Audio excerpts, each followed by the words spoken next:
Todos conocemos la serie de televisión La Casa de Foster para amigos imaginarios. Crecimos viéndola desde pequeños y siempre nos hacía sonreír y reír con las disparatadas travesuras de las extrañas criaturas conocidas como amigos imaginarios, creaciones de la imaginación infantil. Uno de los personajes principales que trabaja en la casa de Foster es Frankie, una chica de 22 años, hija de la señora Foster, la dueña de la casa. Suele aparecer en la mayoría de los episodios, ya sea con un papel importante o secundario, pero es un personaje recurrente. Sin embargo, a pesar del tono alegre de la historia, existe un lado oscuro que muchos desconocen. El mágico mundo de la casa de Foster para amigos imaginarios no es más que un producto de la imaginación de Frankie. Frankie Foster creció con autismo y una leve discapacidad intelectual. De niña, creció completamente sola. No tenía amigos en la escuela y sus padres apenas le prestaban atención.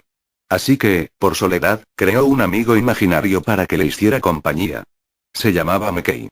Mickey parecía un gran oso de peluche con un pelaje suave y tierno y unos ojos grandes y adorables.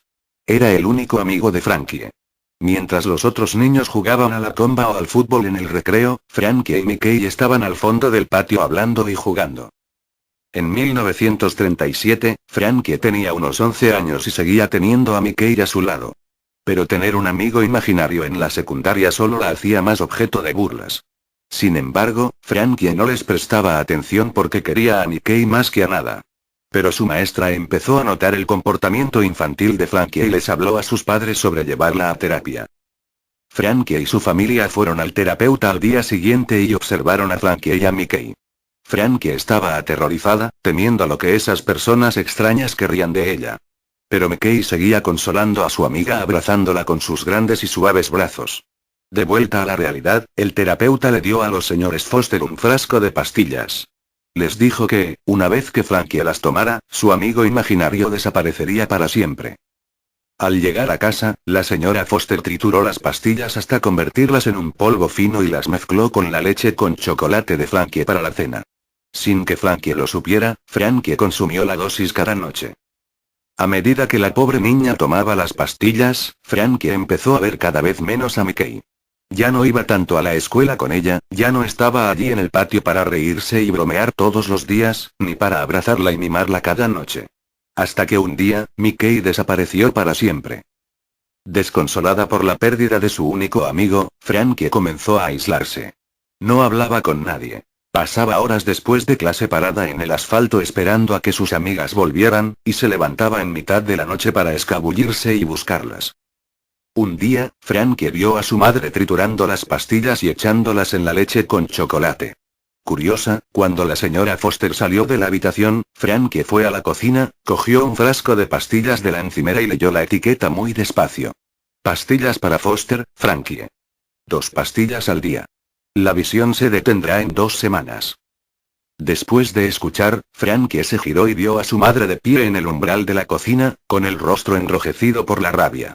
Gritaba palabras que Frankie no entendía, pero al oír el tono hostil y aterrador de su voz, los ojos de Frankie se llenaron de lágrimas mientras su madre gritaba cada vez más fuerte, hasta que le arrebató el frasco de pastillas de la cara justo cuando su madre intentaba dispararle. Pero Frankie gritó como una loca y salió corriendo. Mientras corría por la calle bajo el cielo que se oscurecía, Frankie llegó a una zona deteriorada de su pueblo. La mayoría de los edificios de esta zona estaban abandonados o tan derruidos que casi nadie los habitaba. Agotada, Frankie sentía miedo. Con los edificios en ruinas y la oscuridad que se acercaba lentamente, Frankie no tenía ni idea de qué hacer. Hasta que se dio la vuelta. Ante ella se alzaba una casa gigantesca, que parecía casi un gran castillo. Su pintura multicolor, aunque algo deslucida, que decoraba las paredes la hacía lucir absolutamente hermosa. Con una sonrisa amplia y tonta, Frankie subió corriendo los escalones de la entrada y abrió las puertas rotas. Dentro había muchos muebles viejos, cubiertos de polvo, con agujeros de polillas y ratas, y apestando a moho. Para una persona normal, parecía una mansión embrujada. Pero para Frankie, era un país de las maravillas. Unas 2 semanas después, los efectos de las pastillas desaparecieron, pero a pesar de ello, Mickey nunca regresó con Frankie. En lugar de eso, dijo que su viejo amigo se había ido para siempre, así que Frankie decidió hacer nuevos amigos para que le hicieran compañía en su nueva mansión. Pronto, los amigos que conocemos y amamos comenzaron a aparecer. Blue, Will, Coco, Eduardo, el señor Harriman y muchos, muchos más. ¿Pero qué pasó con Mac y la señora Foster? Mac era una representación del posible hermano menor de Frankie. Alrededor de 1933, cuando Frankie tenía 7 años, la señora Foster esperaba su segundo hijo. Los padres de Frankie querían tener otro hijo con la esperanza de tener un niño normal. Toda la familia Foster estaba encantada con la llegada del bebé, incluyendo a Frankie. Pero, cuando llegó la fecha prevista del parto, algo salió terriblemente mal. Durante el alumbramiento, el cordón umbilical se enredó alrededor del cuello del bebé como una soga y murió asfixiado. A pesar de la muerte del bebé, la familia le puso un nombre: Mac. Y debido a este incidente, Mac se convirtió en una imagen de cómo habría sido el hermano menor de Frankie si hubiera vivido. La señora Foster estaba basada en la abuela real de Frankie. Se comportaba casi exactamente como la señora Foster. Dulce, divertida y un poco peculiar. La abuela de Frankie quería mucho a Frankie, a pesar de su discapacidad intelectual. A menudo preparaba galletas, dulces y pequeños juguetes para Frankie.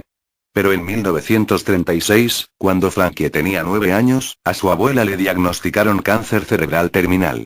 Falleció 6 meses después. Pasaron muchos años y Frankie siguió viviendo en la gran mansión, creando muchos más amigos imaginarios que llenaban su hogar. Sus días transcurrían entre travesuras disparatadas, y era más feliz que nunca. Era verdaderamente feliz. Pero todo estaba a punto de cambiar. A principios de la década de 1950, el ayuntamiento ordenó la demolición de la mansión para construir un parque infantil en el extenso terreno que ocupaba la propiedad. Muchos se opusieron a la demolición, ya que la casa llevaba casi 200 años en pie, pero poco se pudo hacer y la mansión fue derribada. Un día de 1952, mientras Frankie intentaba detener a Blue durante una de sus locuras, una enorme bola de demolición con su equipo de construcción se acercaba por la carretera. Al subirse a la gran acera, la enorme bola de hierro se balanceaba de un lado a otro, una y otra vez. Frankie perseguía a Blue hasta que se detuvo frente a una gran ventana y vio cómo la bola de demolición se precipitaba hacia ella. Eso fue lo último que vio en su vida.